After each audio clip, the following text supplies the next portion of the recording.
Mayflower is being boarded by 102 people. There are 70 men and women, 32 children, a handful of cocks and hens and pets, and a dog. Some of the people are voyagers, who today we call pilgrims. They are leaving their homeland to seek more religious freedom in the New World. Some of the passengers, known as strangers, are really seeking wealth in the new land. Some are indentured servants. The rest are crew who will sail the Mayflower. The pilgrims have a contract with the English merchants who will finance the journey. The pilgrims and the merchants will share any profits from the new settlement. This, however, is the most dangerous undertaking. The voyagers realize that their very lives are at risk. They must cross the treacherous North Atlantic in a very small ship. The journey will take many weeks on the open sea. Men, women, and children will be traveling in incredibly crowded conditions, sharing what little space there is with the precious cargo. The voyagers will hardly have any room in which to sleep and eat, let alone move about. Many will be leaving loved ones behind, and even if they survive this dangerous crossing, they will arrive at a virtual wilderness. However, their belief in God, their desire for freedom from religious persecution, and their dreams of creating a new world for future generations all make their life-threatening journey a risk worth taking. Their adventures will change the course of American history. For the first weeks, there are favorable winds. The Mayflower makes steady progress across the sea.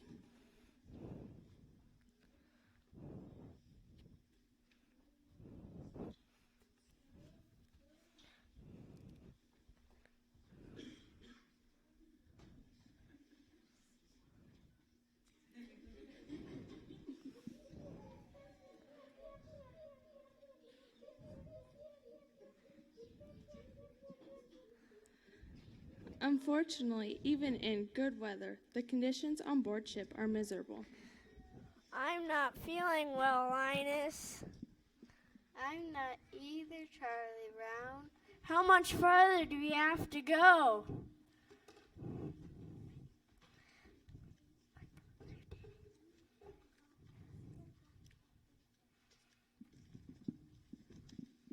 There are no sanitary provisions and very little privacy. Some have to sleep on straw on the floors. Some on board get violently seasick. Children, ranging in age from a few months old to 15, grow restless. After the first few weeks of favorable winds, the North Atlantic finally turns its full fury on the tiny Mayflower.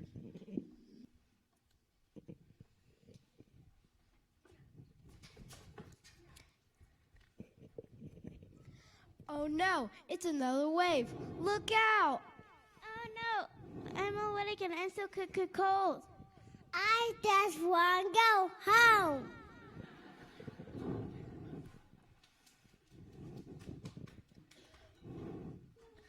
I'm not feeling...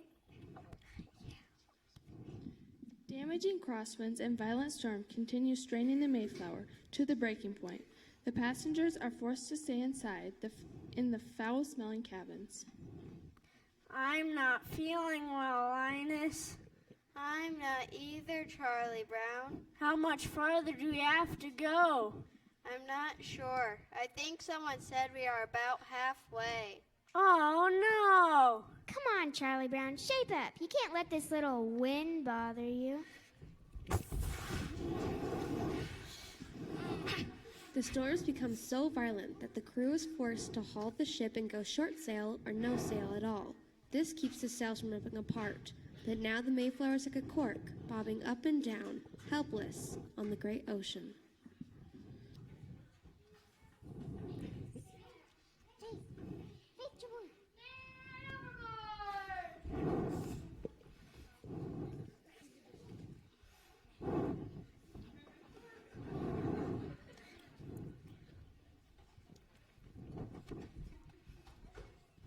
What was all the yelling about on deck? They just saved John Howland's life. The storm blew him overboard. Oh, no! And now there's another problem. Now what? We may have to return to England. Turn back? Are they crazy? After all we've been through? The storm damaged one of the main beams at midships. The beam is cracked and bowed. So why can't they fix it? Why can't we just go on? Some of the crew think our ship has already taken too much of a beating. At least if we turn and head for home, the winds will be at our back. What's going to become of us, Linus? Well, I think it's up to Captain Jones. He's the captain. Let him tell us. Captain, we can't risk all these lives. We must turn back. We can fix the beam. We can go on. We've gone too far to turn back now. After many hours of debate, a great jack screw forces the sprung main beam back into place.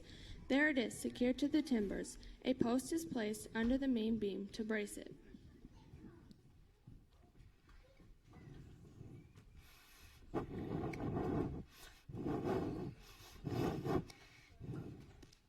The Mayflower's Captain Jones has faith in the ship, and the Pilgrims have faith in their God, and they all decide to further risk their lives to reach the New World.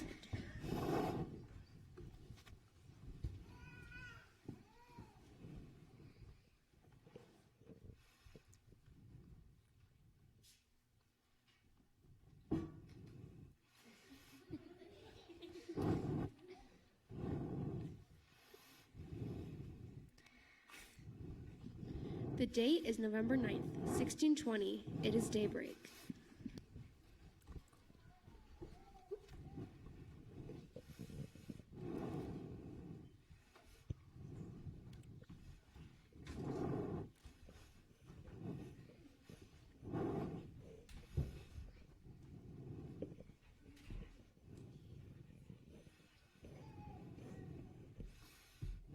Do you miss England?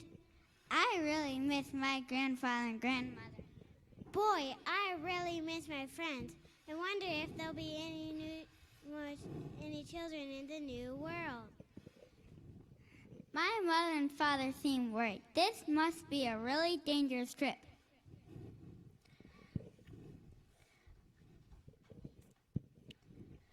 How long have you been on this ship, Linus? This is our 65th day, Charlie Brown. Good grief, 9 weeks.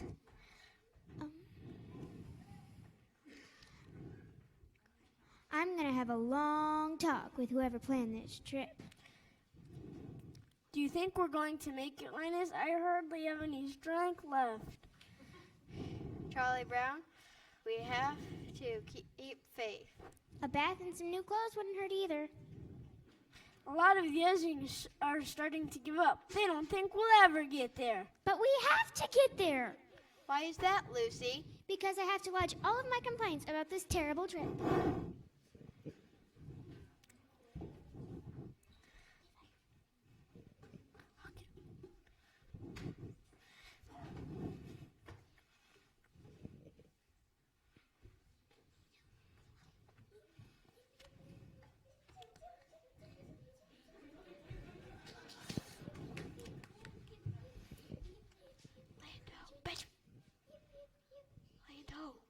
Lando.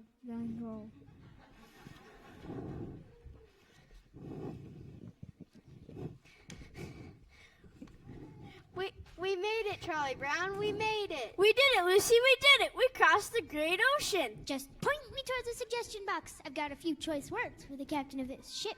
Good grief. The Mayflower has arrived. The date, November 9th, 1620. She first sights land 65 days and 2,750 miles from Plymouth, Devon. The average speed, 2 miles per hour. 2 days later, on November 11th, at 6:30 in the morning, they made their first landing at what today we call Provincetown Harbor. Because they have no charter or rules for the wilderness that stands before them, the Pilgrims write an historic agreement, which will eventually be called the Mayflower Compact. It establishes the plans for making the laws in the future. After an unsuccessful attempt to navigate further south, the Mayflower returned to Provincetown Harbor. The first group of men prepares to leave the ship and explore their new home. All the bone-weary passengers hope and pray that the worst is behind them. Of the 102 passengers, 101 arrive, 2 having died in the crossing, and 1 baby having been born. How many of these people will survive in this great wilderness is still a grave doubt. For the first few days, the weary travelers have some relief. Clothes can be washed on the shore for the first time in 2 months. Juniper trees supply kindling to fuel fires aboard ship. The smoke from the fires rid the Mayflower of its terrible smell. Fish and fowl provide desperately needed food. Even great whales sleeping all around their ship seem to welcome the newcomers. But during the next 4 weeks, the Pilgrims have one disappointment after another. A small group of men explores the nearby wilderness, but is unable to find any suitable place for settlement. Wild animals scream out into the night. Many of the passengers, most of whom are still cooped on the Mayflower, start to become ill. The few explorers on land desperately look for any sign of life, any sign of friendly Indians who might help them survive. Then suddenly, one day... Look, over there, 4, 5, 6 Indians and a dog. Put down your muskets, let's see if they'll talk. Walk slowly towards them. Smile, show them we do not want to harm them. Oh no, they're running away. Quickly, we must chase after them.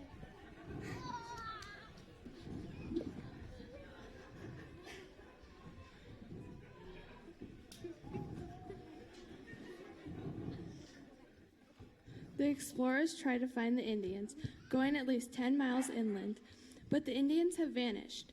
By the end of the 4th week, the explorers are near exhaustion. They plan to return to the Mayflower the next day. A few days later, the Mayflower set sail for a more hospitable harbor.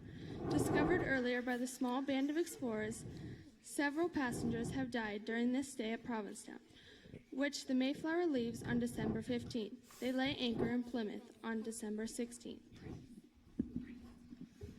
On land, they discover a miracle. Much land has been cleared, probably by some Indians, though again, there are no Indians in sight. There is much land suitable for planting crops, and much land on which to start building their settlement. A week after arrival, they start building their common house. But in this moment of high hopes, tragedy struck the Pilgrims. 3 months of forced confinement aboard the Mayflower starts to take its toll. A harsh winter, freezing snowstorms beat down the Pilgrims. At least half the adults lay sick or dying. Only 6 or 7 adults are ever well enough at one time to carry on the daily work. The Mayflower becomes a hospital ship. When the common house is finally finished, it too becomes a hospital. Miraculously, the 30 children survive, and many of them must take on the chores of their elders. All right, everybody.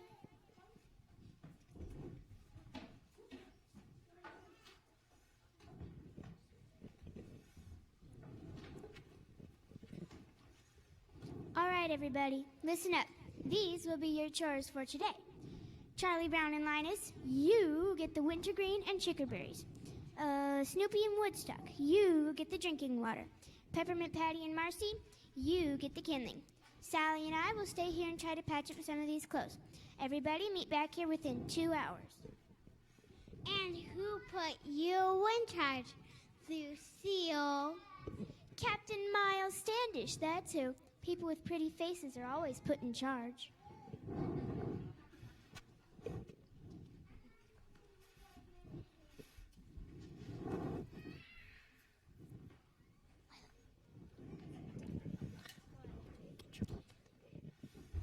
Linus, do you think we're all going to die? Charlie Brown, we have to have faith. We just have to do the best we can each day. I'm really scared. It seems we're losing about 1 or 2 people every day now. They're starting to build the first houses. Captain Standish says if we can just make it till spring, we have a chance. Do you think we have enough berries? I am freezing. I think we should collect some more, Charlie Brown. On the other hand, maybe we do have enough.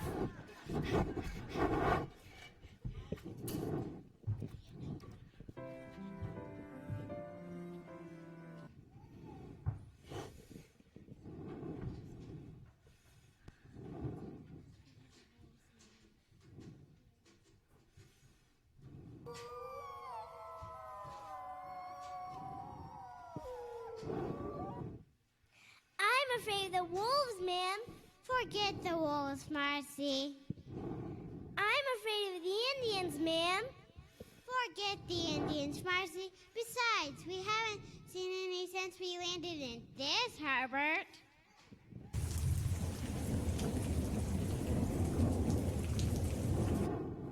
I'm afraid of the storm, ma'am. Forget the storm, Marcy. What makes you so brave, ma'am? People with big noses are naturally brave. Yo, man, there's a snake!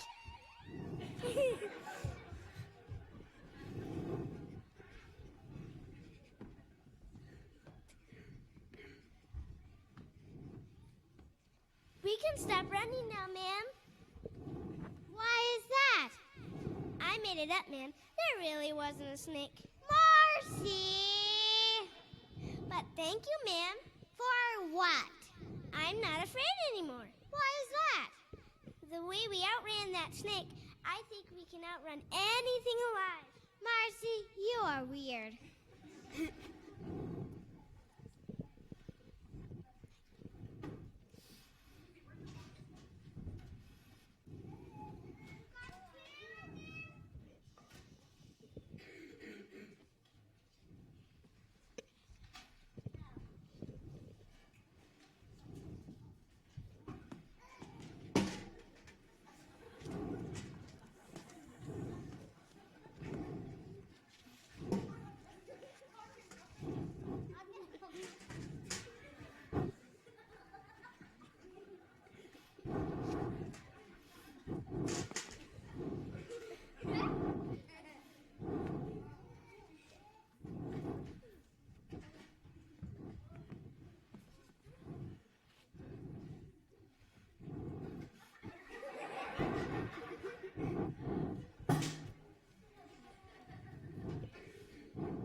We sure are lucky to have Captain Standish as our military leader, even if he isn't one of us pilgrims. That's for sure. He nurses the sick, he helps with the building. He's even going to teach us to defend ourselves. Defend ourselves from what? The Indians. We know they're out there somewhere, and they can attack us any day. I hope they don't attack today. Why today? I haven't finished the wash yet. By the end of February, 2.5 months after landing at Plymouth, no Indians have been seen. But the combination of a terrible winter and the lack of nutritious food and necessary medical supplies has been devastating. Half of the original 102 passengers have died. Only 20 adults and 30 children have survived. As the winter continues through the first days of March, nothing less than a miracle is needed to save the few survivors. The strong faith of the surviving pilgrims is just about all they have left. Even Captain Miles Standish has been heard saying that time may be running out on the survivors. In early March, the survivors must make a decision. Shall they return to England on the Mayflower, or shall they try to survive in the wilderness? And then, a miracle. Look, Linus, he's not carrying any weapons. Welcome, Englishmen. My name is Samoset. My people welcome you to our land. Why, he speaks English. Why, he speaks English. Welcome, Englishmen. Welcome, and who might you be? My name is Samoset. My people welcome you to our land. But how? How in the world do you speak our language? English fishermen many miles north of this place teach me speak, and fur traders too. Can you tell us why this land has been cleared? And who cleared it? We have seen no one.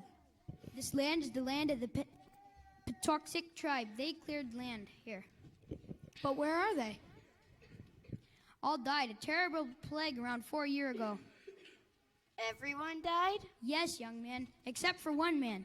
His name's Squanto. He speaks better English. I bring him in 2 sunrises. Where the pilgrims can hardly believe their eyes and ears, Samoset tells them about their surrounding wilderness. 2 days later, Samoset returns with the Indian Squanto. The pilgrims were not only astounded by his good English, but also by the story of his life.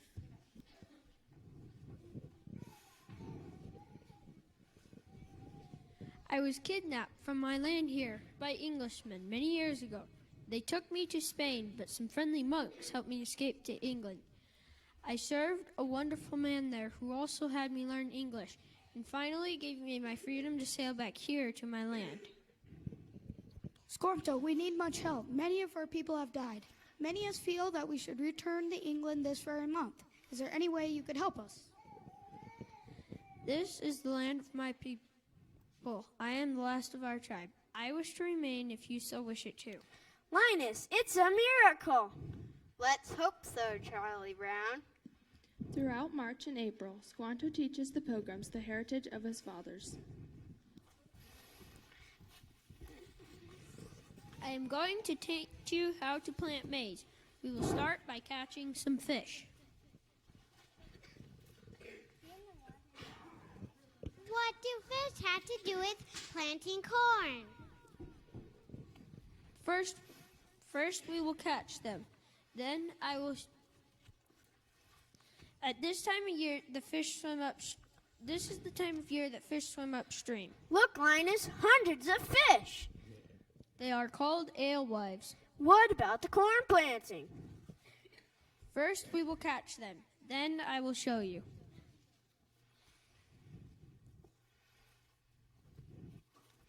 You remember what I told you about the best time to plant corn? You said we should plant the corn when the oak leaves are the size of a mouse's ear. It is time to plant.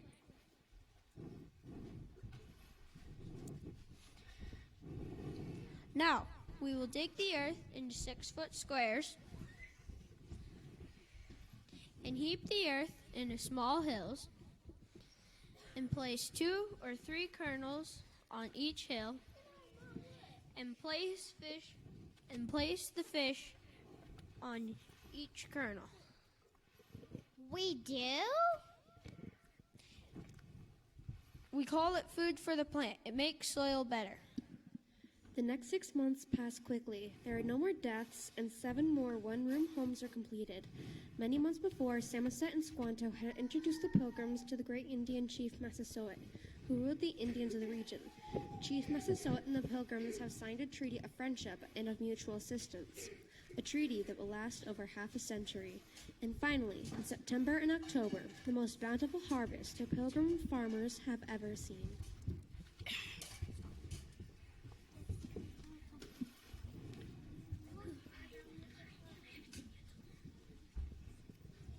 Chief Massasoit brings 90 of his Indian tribe to join the 50 Pilgrims for a feast of Thanksgiving. Now, may we first have a moment of silence for our beloved souls that passed on during these first months on these shores. Now, whoever shall give thanks, please speak out. We thank the Lord for our bountiful harvest. We give thanks for our new home and our good health. Thank you for giving us Samoset, Squanto, and the great Chief Massasoit. And we thank you, Chief, for our treaty of friendships, and we wish you many years of good health. Linus, we have so much to be thankful for. And now it's time for the celebration to begin.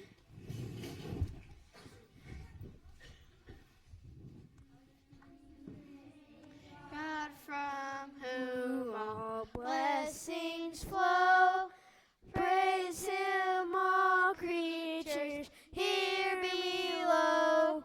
Praise him above ye heavenly host. Praise Father, Son, and Holy Ghost. Amen.